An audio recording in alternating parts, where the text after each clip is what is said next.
నిన్న చంద్రబాబు గారు తిరుపతిలో 5,000 గుడులు దళిత కాలనీలలో టీటీడీకి సంబంధించి 5,000 గుడులను కట్టిస్తాము అని చెప్పడం జరిగింది. దీన్ని కాంగ్రెస్ పార్టీ తీవ్రంగా వ్యతిరేకిస్తుంది. చంద్రబాబు గారు ఆర్ఎస్ఎస్ కి ఎందుకు ఇంత మద్దతు ఇస్తున్నారో, బీజేపీ సిద్ధాంతాన్ని ఎందుకు నెత్తినెత్తుకుంటున్నారో ప్రజలకు సమాధానం చెప్పాల్సిన అవసరం ఉంది. బీజేపీ పార్టీ ఒక మతతత్వ పార్టీ. మతం పేరుతో చిచ్చు పెట్టాలి, ఆ మంటలో చలి కాచుకోవాలి. ఇదే బీజేపీకి తెలిసిన రాజకీయం. అలాంటి బీజేపీకి చంద్రబాబు గారు మద్దతు ఇచ్చారు. ఈ రోజు బీజేపీ పార్టీ అధికారంలో ఉంది అంటే చంద్రబాబు గారు ఇచ్చిన మద్దతు వల్లే బీజేపీ అధికారంలో ఉంది. మొన్న కూడా చూసాము, ఈ ఆర్ఎస్ఎస్ సిద్ధాంతం మతము కులము పేరుతో ఈ రైటిస్ట్ విధానాన్ని కాంగ్రెస్ పార్టీ వ్యతిరేకించింది.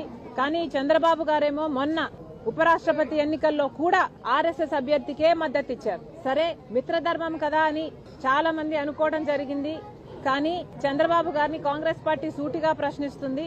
చంద్రబాబు గారు, మీరు బీజేపీకి మద్దతు ఇస్తున్నారా లేక ఆర్ఎస్ఎస్ లో మీరు చేరేపోయారా? ఈ రోజు చంద్రబాబు గారు ఆర్ఎస్ఎస్ లో చేరినట్టుగా బీజేపీ మనిషిగా మాట్లాడుతున్నారు.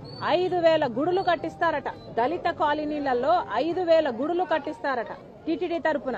ఏం అవసరం ఉంది అని అడుగుతున్నాం. ఏ దళిత కాలనీ వచ్చి మాకు టీటీడీ గుడులు ఇక్కడ కావాలి అని అడిగారో చంద్రబాబు గారు సమాధానం చెప్పాలి. టీటీడీ పవిత్రమైన గుడే, ఎవరూ కాదనటం లేదు. కానీ వాళ్ళకు అధికంగా డబ్బులుంటే ఆ డబ్బులతో ప్రజలకు సేవ చేయాలి తప్పితే ఇలా రాజ్యాంగానికి వ్యతిరేకంగా ఆర్ఎస్ఎస్ సిద్ధాంతాన్ని నెత్తినెత్తుకొని దేశమంతా గుడులు కట్టిస్తామనడం చాలా అసలు భావ్యం కాదు అని చెప్తున్నాం. మళ్ళీ అడుగుతున్నాం, చంద్రబాబు గారిని ప్రజాస్వామ్య దేశంలో సెక్యులరిజం ఉంది అని చెప్తున్నది భారతదేశ రాజ్యాంగం.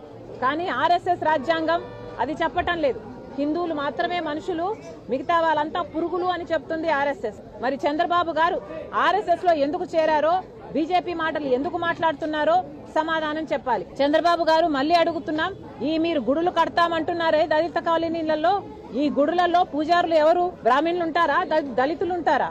చంద్రబాబు గారు రాసివ్వగలరా పూజారులంతా దళితులే ఉంటారు అని? ఎస్సీ ఎస్టీ కాలనీలలో అసలు టీటీడీ గుడులు కావాలి అని చంద్రబాబు గారికి ఎవరు చెప్పారు? ఎందుకు నెత్తినెత్తుకుంటున్నారు? ఇది 5,000 గుడులు దళిత కాలనీలో టీటీడీ కట్టించడాన్ని కాంగ్రెస్ పార్టీ తీవ్రంగా వ్యతిరేకిస్తుంది. ఇది మన సెక్యులరిజం విధానానికి చాలా వ్యతిరేకం. చంద్రబాబు గారికి దళితుల మీద ఏమాత్రం శ్రద్ధ ఉన్నా మొన్న హైకోర్టు ఇచ్చిన తీర్పు ప్రకారం ఎస్సీ లేదా దళిత హాస్టళ్లలో 200 మంది ఆడపిల్లలకి ఒకటే బాత్రూమ్ ఉందంట.